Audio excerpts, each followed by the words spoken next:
మీ business ఏదైనా మీ ఊర్లో promotion చేయాలంటే అది సుమన్ టీవీతోనే సాధ్యం. ఇప్పుడే సంప్రదించండి. ఈ ప్రాంత బిడ్డ ఉమ్మడి వరంగల్ జిల్లాకు సంబంధించినటువంటి మట్టిలో మాణిక్యం లాగా పుట్టినటువంటి అందేశ్రీ గతించి ఇదే మాసంలో గతించారు. వారి యాదిలో అందేశ్రీ యాదిలో అనేటువంటి ఒక కార్యక్రమాన్ని పెట్టుకొని కాకతీయ యూనివర్సిటీలో వాటిని స్మరించుకోవడమే కాకుండా వారి ఆశయాలను వారిని ఇక్కడ ఉండేటువంటి కాకతీయ యూనివర్సిటీ విద్యార్థులు కావచ్చు, కళాకారులు కావచ్చు, వారిని ఆదర్శంగా తీసుకోవాలన్న ఉద్దేశంతో నేను నాతో పాటు ఇక్కడ వీరందరూ మీకు సుపరిచితులే ఒక ఆలోచనకు వచ్చి ఆత్మీయులం వారికి ఎవరైతే దగ్గరగా ఉన్నటువంటి వాళ్ళం, ఆయనతో కొంతకాలం మాతో అందరం కలిసి పనిచేసినటువంటి వాళ్ళు, మాకు ఒక ఆలోచన వచ్చింది. ఇది ఏ ఒక్కరి ఆలోచన కాదు, ఇక్కడ ఉన్నటువంటి అందరం అనుకునే ఈ కార్యక్రమానికి ఒక రూపం ఇచ్చాం.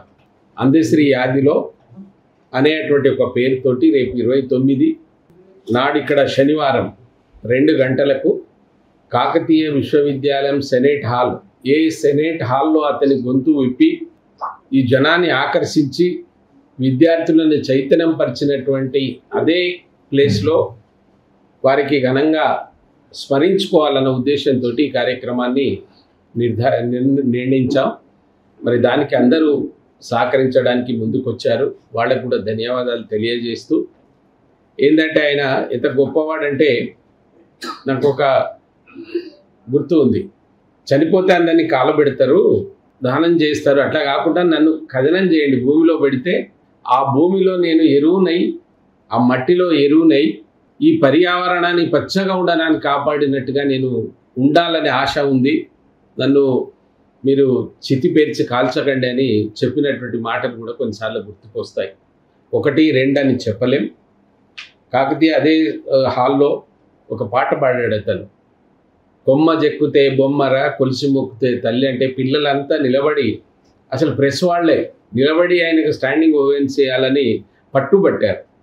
అంటే ఒక అనామకుడు, అసలు ఏదో సమాజం ఏదో తెలియదు, నాగరికత తెలియనటువంటి వ్యక్తి ఒక ఆసు కవిగా, ఒక మహాకవిగా, ఒక లోక కవిగా అప్పటికప్పుడే సమాజాన్ని చూసి సమాజాన్ని చదివి స్పందించేటువంటి ఒక గొప్ప వ్యక్తి కాలగర్భంలో కలిసిపోయారు. ఆయనకు చాలా సమస్యలు ఉండేవి తెలుసు.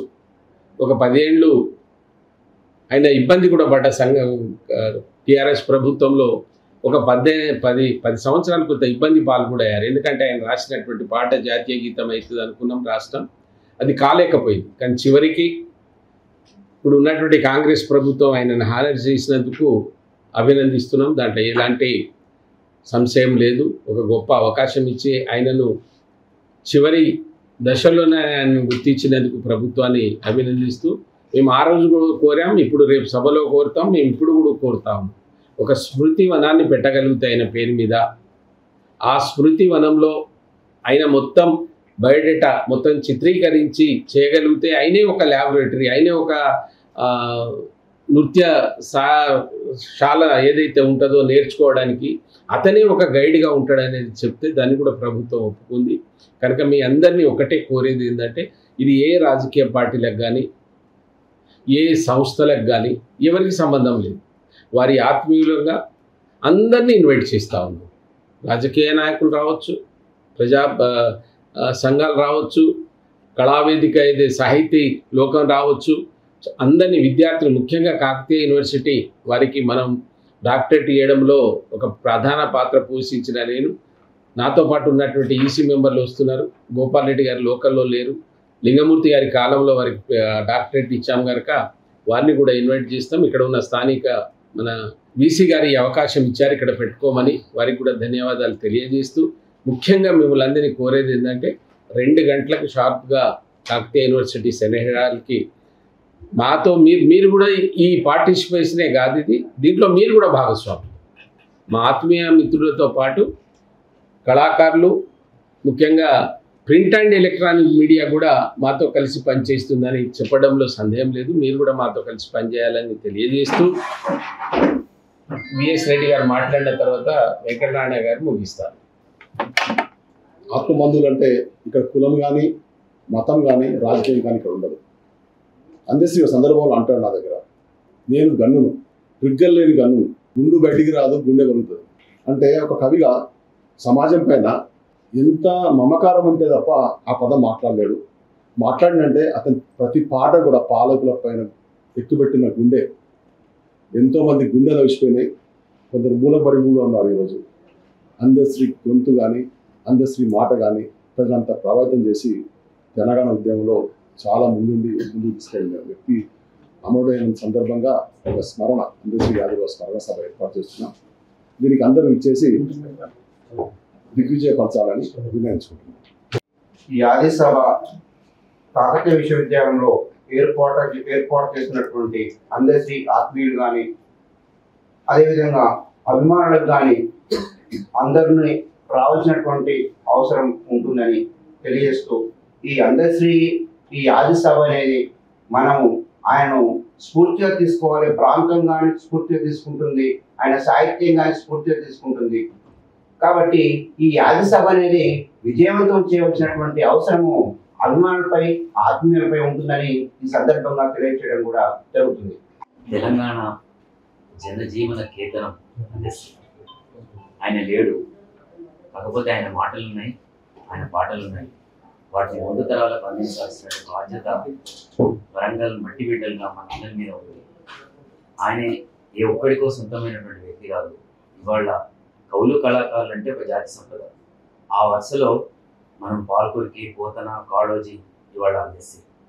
అట్లాంటి అందశ్రీని మనం తీసుకుంటున్నాం. ఆ అందశ్రీ యాది సభకు అధిక సంఖ్యలో సాహితీ బంధువులు, కళాకారులు అందరూ, వివిధ రాజకీయ పక్షాలు, సామాజిక సంఘాలకు సంబంధించిన మిత్రులు అందరూ హాజరై అందశ్రీకి ఘన నివాళి సమర్పించాల్సిందిగా కోరుతున్నాను. సాహితీ కిరీటం అందశ్రీ గారి యొక్క యాది సభ రేపు యూనివర్సిటీ సెనెట్ హాల్లో పెద్ద ఎత్తున ప్రజా 29వ తారీఖు నాడు పెద్ద ఎత్తున సమావేశం 2 గంటలకు ప్రారంభిస్తుంది. కాబట్టి విద్యార్థులు, యువకులు, సాహితీవేత్తలు అందరూ కూడా పెద్ద ఎత్తున రావాలని చెప్పేసి కూడా కాకతీయ యూనివర్సిటీ నుంచి మేమందరం కోరడం జరుగుతున్నది. ఎందుకంటే తెలంగాణ జాతీయ గీతం ఏదైతే మనం తెలంగాణ గీతాన్ని ఇలా రచించినటువంటి కవిగా, మరి అదేవిధంగా మానవత్వం కోల్పోతున్నటువంటి మనుషుల్లో మానవత్వం కోల్పోతుందని చెప్పేసి ఆయన ఆవేదన వ్యక్తం చేసినటువంటి ఒక గొప్ప సామాజిక తత్వవేత్త అయినటువంటి సాహితీమూర్తులైనటువంటి అందశ్రీ గారి యొక్క యాది సభకు ప్రజలందరూ కూడా మరి తరలి రావాలని చెప్పేసి కూడా నేను స్వాగతం మనకి ప్రజలను 4 కోట్ల ప్రజలను చైతన్యం చేసిన కళాకారులు ఒక్కరొక్కరు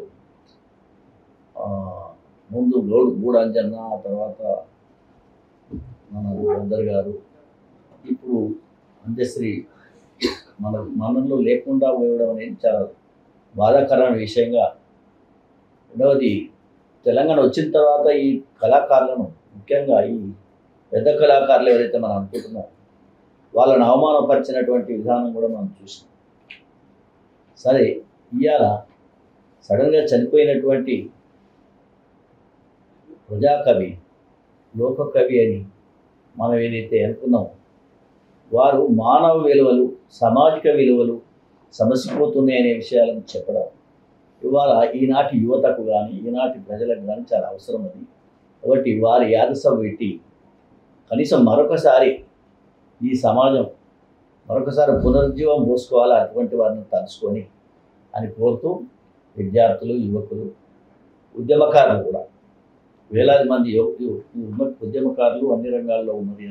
వరంగల్ ఉమ్మడి జిల్లాలో ఉద్యమకారులు వాళ్ళందరూ కూడా పార్టిసిపేట్ చేయాలని మీ ద్వారా కోరుతా ఉన్నాను. ఈ సభకు మీరు వచ్చినందుకు మీరందరికీ కూడా ధన్యవాదాలు. ఇవాళ మా అందరి తరఫున ధన్యవాదాలు.